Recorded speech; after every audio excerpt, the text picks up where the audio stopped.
Welcome to MSP subscribers. पढ़ना है तो मन से पढ़ो और मन से पढ़ने के लिए एमएसपी को सब्सक्राइब करो। तो हेलो यारो, कैसे हो? तो आज हम बात करने वाले हैं क्लास 10th चैप्टर 12 इलेक्ट्रिसिटी के बारे में। तो उसे बात करने से पहले मैं तुमसे कुछ दूसरी बातें भी करना चाहता हूँ। सच्ची सच्ची बताना, तुम्हारे ऐसे कितने बच्चे होंगे जिन्हें दिन में 5 बार सुनने को मिलता होगा कि पढ़ लो बेटा, सफल हो जाओगे 10th में। पढ़ लो बेटा, 2 घंटे तो पढ़ लो। सब बोल रहे होंगे मैं हूँ मैं हूँ। ये सभी को सुनने मिलता है, मुझे भी मिला था और मिलते रहेगा।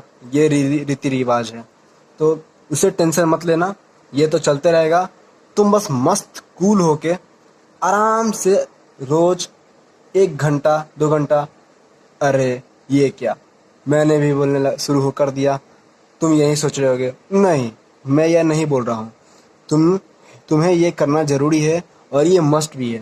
तो तुम्हें कम से कम 2 घंटे तो दिन में देने ही पड़ेंगे पढ़ने के लिए। क्लास 10th है, ये तुम्हारा बेस है फ्यूचर के लिए और तुम्हारे करियर के लिए। तो क्लास 10th में पढ़ना मस्ट है। तो चलिए स्टार्ट करते हैं अब हम अपने न्यू टॉपिक से।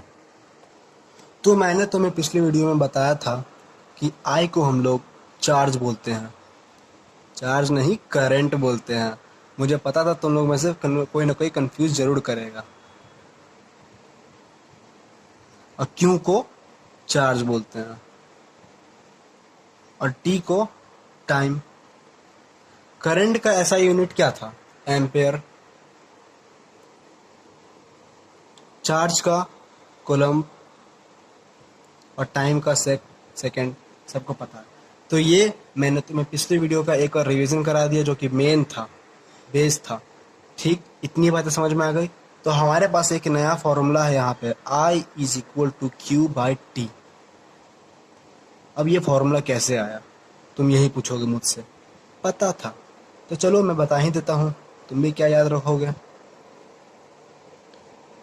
कोई भी, पहले मैं डायग्राम से बता देता हूँ। कोई भी चार्ज किसी भी पर्टिकुलर एरिया से किसी भी टाइम के लिए ट्रैवल करता है तो उसे हम इलेक्ट्रिक करंट बोलते हैं। मैंने तुम्हें पिछले वीडियो में ये बात बताई थी।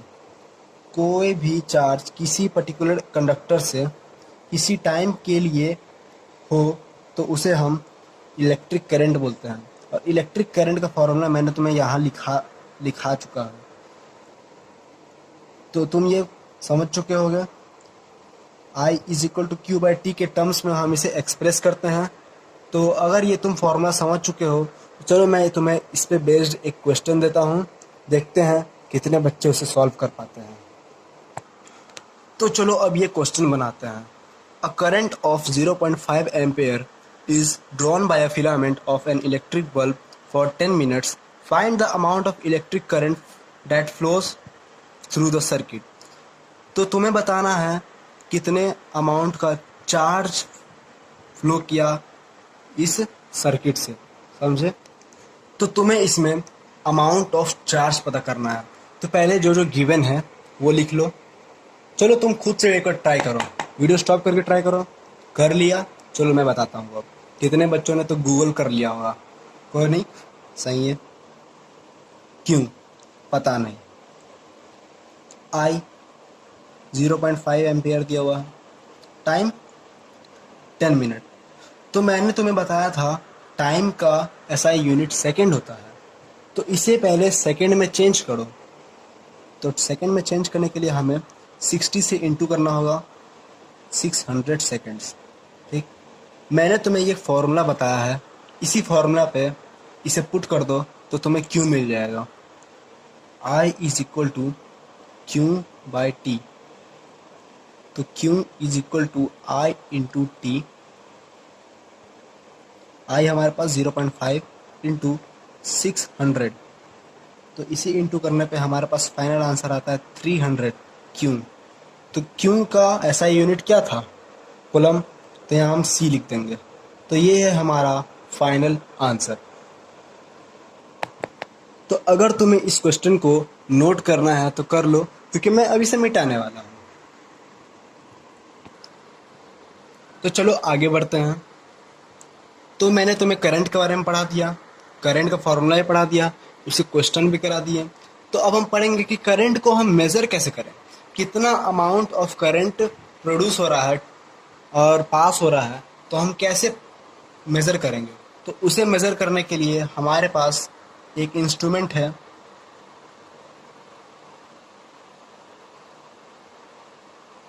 जिसे हम बोलते हैं एमीटर।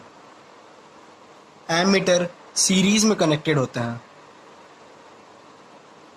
अब ये मत पूछना यार सीरीज का क्या होता है। सीरीज और पैरेलल के बारे में तुम्हें आगे वाली वीडियो में इंफॉर्मेशन मिलेगी, तब तक के लिए इंतज़ार करना होगा, क्योंकि ये आगे आने वाले टॉपिक में भी पढ़ाया जाएगा। तब तक ये समझ लो कि ये सिर्फ सीरीज में लगती हैं। और एमीटर ये ही है इंस्ट्रूमेंट जो कि करंट को मेज़र करता है। इतनी बात समझ में आई? ठीक। तो अब हम पढ़ेंगे करंट। चलो डायग्राम से ही समझाता हूँ। ये बल्ब है, ठीक, ये स्विच है और ये बैटरी है, ठीक। तो पहले कुछ बेसिक टर्म्स पता कर लो कि जिस तरफ बड़ा रहता है वो पॉजिटिव होता है, जिस तरफ छोटा रहता है वो नेगेटिव होता है, ठीक। और तो बताओ करंट कहाँ से ट्रैवल करेगा? करंट यहाँ से भी ट्रैवल करेगा, यहाँ से भी ट्रैवल करेगा? नहीं। स्विच ऑन करते हैं तो करंट पॉजिटिव टर्मिनल से निकलते हुए नेगेटिव टर्मिनल की तरफ आता है। यानी कि यहाँ पॉजिटिव टर्मिनल है, यहाँ नेगेटिव टर्मिनल है, और ये स्विच है, ये बैटरी है हमारा। तो यहाँ से करंट ट्रैवल करते हुए यहाँ से यहाँ पे लाइट जलेगा, यहाँ से यहाँ आते हुए फिर नेगेटिव पे आएगा, फिर यहाँ से निकलते हुए ऐसे आएगा। तो ये ऐसा नहीं होता कि कभी यहाँ से निकल जाए, कभी यहाँ से निकल जाए। यहीं से निकलता है और पॉजिटिव से निकलता है और नेगेटिव की तरफ आता है। इतनी बात समझ में आई? ठीक है। तो उम्मीद है कि तुम्हें आज की वीडियो में पढ़ने में मज़ा आया होगा। अब आगे की बात हम पार्ट 3 अगली वीडियो में करेंगे। तब तक के लिए थैंक यू।